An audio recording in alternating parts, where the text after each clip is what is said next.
Have you ever been in a meeting where all the facts were on the table? The dashboards were full, the spreadsheets were plentiful, even the AI summary was excellent in terms of where we've come from. But yet, everyone had the data, and yet somehow everyone missed the one thing that really mattered. Have you been in those meetings before? It's like we're drowning in information. And what Gretchen and I got to thinking about today is maybe the challenge that we as leaders are facing is not information. We're drowning in information and intelligent information. Maybe the challenge is perception. Gretchen, what were some of your thoughts that you were sharing with me this morning? Well, we often say knowledge is power. Mm-hmm. Well, or information is power. Mm, And right now, I feel like information is noise. So yeah. instead of knowledge being power or information being power, it actually just equals anxiety. Like, Mm-hmm. oh, there's too much, too fast, Mm-hmm.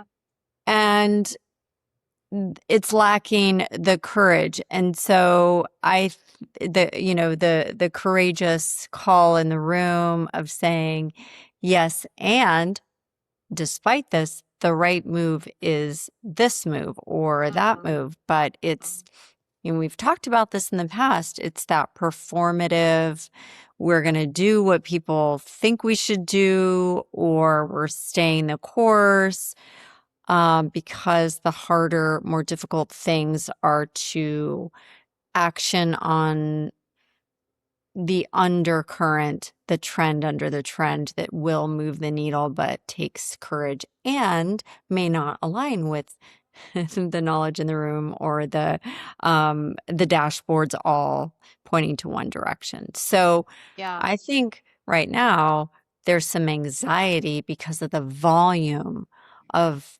knowledge and knowable things. I agree. And it's also the speed at which this intelligent output is sharp and coming at us from so many different directions. So, working with leaders over the years in executive coaching, one of the things that a lot of senior leaders often look to develop in the kind of the succession plan are those who have what they'll call executive judgment, right? And that really is demonstrating that you can see through all of the volume of information and be able to make the right call given the context. So have contextual intelligence, make the right call. But one of the things you and I were kind of teasing apart this morning is this idea that when we have so much information and such an abundance of knowledge, and now AI is training itself, and then it's getting, there's this loop of improvement, but also refined intelligence from so many different angles. That information, yes, it's no longer that it's abundant, right? So that's not the advantage anymore, right? Information tells us what's happening, but perception actually determines what we notice or what we pay attention to. And then underneath that, the next step is something that we've talked about a couple of times before, which is discernment. Well, what the heck is that? It comes from this Latin root of to kind of sift through. To discern is to Mhm. sort of sift through like you're sifting, panning Well, for and if gold, you think about that, if you think right? about sifting, so one of the things we're working on at the Center for Deeply Human Leadership is how our brain works, how we make decisions, brain health, decision quality, leadership in this age of AI. And what I'm really curious about getting clear on, and I don't know that we can just yet, but the volume of decisions per day, per leader, I think are at least 30 to 40% increased. So Oh, to I would imagine. discern, to Yeah. sift Mm, is now a monumental task and lift. And if we think about what one of the first things our brain wants to do, which is to save glucose, yes. this becomes then a physiological process that we need to understand at a much deeper level. We're thinking, oh, it's a thinking, deciding, execution process, but it's also a Mm, biological, physiological, neurological, great and point. evolutionary process Yeah. that is happening lightning speed all the time. Yeah. So this progression, I think, might be helpful for us as leaders to realize, okay, I'm going to have a certain volume of information coming at me at rapid speed, and it's going to start to look better and better because the output is getting sharper and sharper. So information helps me know what is happening contextually. My perception, however narrow or wide it is, right, or multifaceted that it is, helps kind of shape what I notice within that contextual landscape, right? It directs my attention. Then discernment helps me sift through and notice what actually matters to inform the decision making. But before I make the decision, I'm then going to make a judgment call on which action to go. So I think the progression is actually information, perception, discernment, and then judgment, right? But we conflate that. I don't stop and be like, am I in the, discernment phase? But I think literally this is something that we could refine if we teased out the nuances, the distinctions of it, and noticed if we just slow our roll a little bit. All right, information is what? Okay. Perception, what am I perceiving? What do I need to widen or narrow? Discern, what do I need to sift through to get the golden nugget on what really matters? And then my judgment call. Like, what am I going to determine is important to take the action that will drive whatever the greatest leverage or forward momentum might be? And I Okay, and I wonder, want you to do that in 30 seconds. that's the problem because you're doing 30 to 40 of these. And meanwhile, as a leader, I was talking more, 30 to 40% more a day a at day. speed. And you're doing it not only on your own, you're partnering with AI. And I was talking with the leader yesterday. He was like, I have like 3 to 4 windows open, right? Or sometimes 2 different computers with several different windows open on different, not just AI chats, but agents that they're working with Yeah. simultaneously. Because you got to wait for one. So you're like, oh, I'm going to go over here and start this one, right? I do this. I do this. So I know. So then you're like, okay, let me move this. But are we pausing enough to really think about where we are in that process and what is informing that decision? I would argue most of us are not because there's a speed that we're also trying. You talk to most leaders like we do, and they're like, I'm just trying to keep up. There's just so much happening. So that is, knowledge equals anxiety, right? Right. And then there's the so there are so many things happening when you're talking about that, right? There's the intellectual knowledge, there's the emotional knowledge, there's the weight of the decision, what the implications of those decisions are. If it's like, what you're having for dinner with your family, okay, low stakes. And if it's Depends on who's how cooking, but yeah. depends, I suppose, but depends on if someone's upset or, but we joke it's low stakes in comparison to this is what we're going to do with head count. This is Right. what we're going to Right. do Right. with our next firm. Of course. All those different things. So Yeah. the weight of the decision has an impact. And the points of friction are so, I would say, so much greater than they were a year ago. What we are faced with as humans, just decision numbers, the volume of decisions, let alone the gravity of the decisions, to Right. have discernment, to sift through and say, ooh, now this has more impact because I have more information. And when I roll this up to my team or give it to my advisory board, they want me to action on it in a way they didn't want me to action before because we were slower. We were all humans. It wasn't the knowledge is everywhere. And we didn't, frankly, over index on our belief in what comes from a machine, which we do. Which we do. And here's the truth. An organization today can have AI running everywhere or increasingly everywhere and still be making worse decisions because they're not slowing their roll and actually looking at how information is different than perception, is different than discerning what really matters, and then actually making the judgment call that will move us forward. So that's a leadership muscle that we can all build.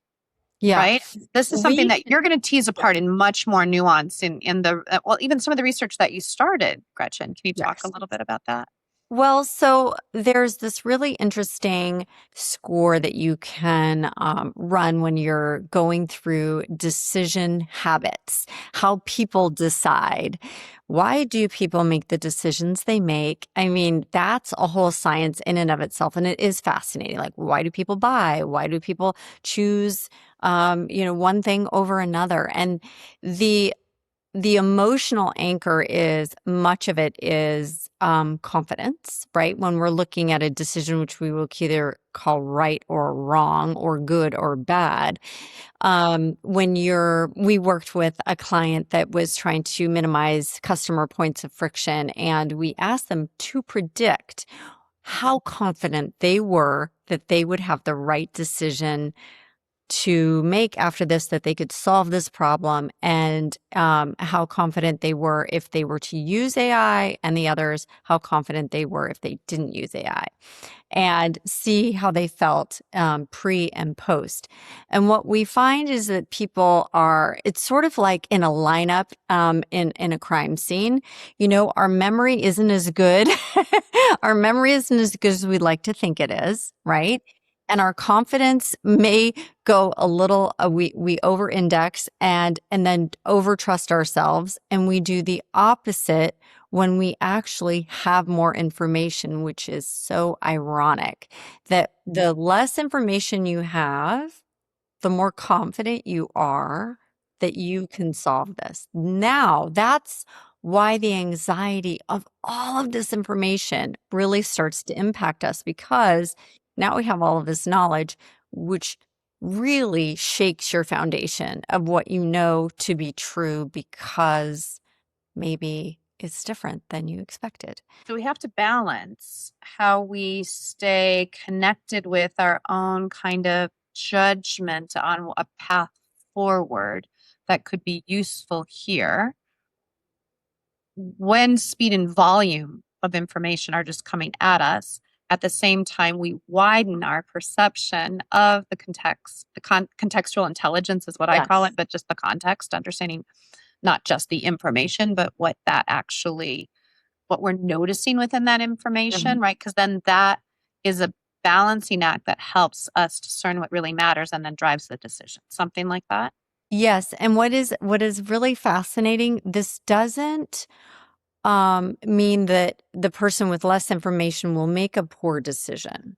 It doesn't mean that. So what I want everyone to get at is overconfidence or underconfidence is a hedge that we make on ourselves, and that comes with a physiological cost. Um, so the person that's overconfident doesn't fully understand the context, doesn't have the level of discernment. The person that's under indexing in their skill set is hedging a little bit too much, and their non-decision is a decision. So these are habits that humans fall into when making decisions. It isn't bad or good. It is just knowing how I think, what I know, how do I show up in the room when all of a sudden I'm going to be met with something I've never been met with before. And that's probably every discernible fact available. That's a new system for us that's been presented in the last, 24 months? Yeah. Yeah. And it's interesting because perception is also related to our nervous systems. When we perceive that we can manage the amount of uncertainty that we're faced with and still bring our agency to bear, it keeps us in a state of flow. When our perception of the volume or speed or of information or whatever change that we get here, the latest piece of news around, starts to index towards we feel less powerful than that pace of uncertainty around us. Now we've moved into hypervigilance, and now that healthy stress turns into distress, right? And Right. kind It of goes moves from us. eustress, Correct. which informs this eustress Not your informs stress, but EU. right. EU, Not exactly. in case people are not familiar. Could be Gretchen's stress Thank because you, thank you you. hold the But lot. this is Yeah. like that desired difficulty that Yeah. we need to retain, and that might be at risk might be, I say might be at risk with overuse of AI is to minimize desired difficulty. Mm. That is a really critical knife and sword we need to keep sharp all the time so that we don't just simply cognitively offload all of our decisions and then we do get Yeah. sloppy, right? Yeah. So, what I love is that discernment. We use the word a lot, and the reason we use it a lot is because it's so critical. It's sifting through volumes and volumes of information in a way our brains haven't been trained to do yet. And this is something we can learn and is a skill that can be scaled on the human side. We And can upscale this. we can upskill it and then scale it. And one of the things that I would argue is in Western society, we have in many ways lost that capability or forgotten how to develop it.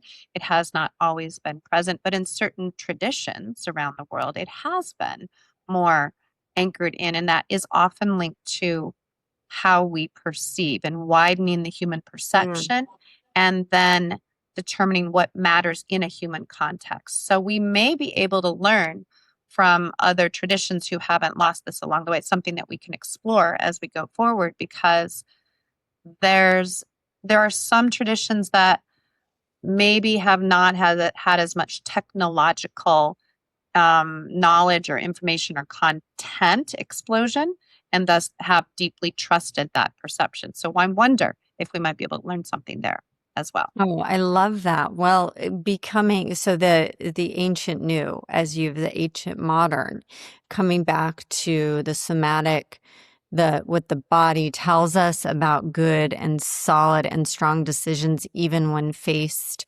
with a multitude of information and how does your body feel, I always think is an excellent anchor.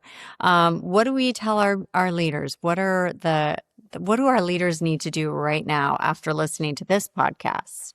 I think the leader's move is first and foremost reclaim your ability to perceive and summarize what you notice within a larger volume of information. So most of us record all of our meetings now, and then we have a Mhm. transcript and we can pop it in one of our AI tools and we can say, summarize what this meeting was about. Now, if you are a little bit more sophisticated in how you have built up context and you have an actual custom GPT or you have a project or you have actual instructions and you've given more understanding of the organizational context or the project or whatever you're working on, your AI can summarize in a way that is more meaningful to you. But in many ways, we can actually gain greater insight if we first practice the skill of summary ourselves. And this is so seductive to just outsource to a machine. It was bad before AI came along. Like in doing a lot of my team cohesion or executive coaching work, I can't tell you how many times I would observe executive meetings, like senior level meetings, and I would observe how many people are checking for surfacing assumptions, checking for understanding. Do we also actually just practice diverging and hearing a variety of perspectives before we converge on not just the loudest person in the room's point of view? And then do we summarize what some of the challenges were and where we're going next, not just for action alignment and accountability, but actually summarize what some of the tensions were and how we're going to seek to balance them and how we're going to de-risk. A lot of teams genuinely suck at this and Well, they nobody have wants to to. do that. I mean, I found myself while you were describing it thinking, don't pick me as the taker. Don't pick me. I But don't is it want. is it a note taker? So this is the thing that we have to shift. That's not necessarily I agree, but summarization skills, the human note taker had to pull out the information that was meaningful, right? not Had to, necessarily very you don't well. think so? No, and that's what I would argue is that you would have sometimes in these senior leader meetings, someone taking notes. Oftentimes, there was a power differential there too, I have to say. Right. And it was more of a recording of information and maybe decisions made, not necessarily summary. I'm talking about a summarization Yes. skill. that has to do with picking Well, up that's on. sophisticated. You are talking about something sophisticated, and I've seen you use this with our team, and it is really transformative. What I was thinking when I said, "Oh," like I was like PTSD. Oh, don't make me the note taker. I've been in those meetings where, luckily, I was the most junior person, and I would be taking notes and thinking, number one, these notes aren't going to go anywhere. I Right. actually would always think, or someone would say, I'll take that back. I'll take that back. And what I would reflectively think or reflexively think in my head, he won't. I just Well, I'll would think, take it "Yeah, back, but sometimes just to a file cabinet or a file or or a trash bin. can." Yeah, Yeah, just I'm yeah. gonna bin that.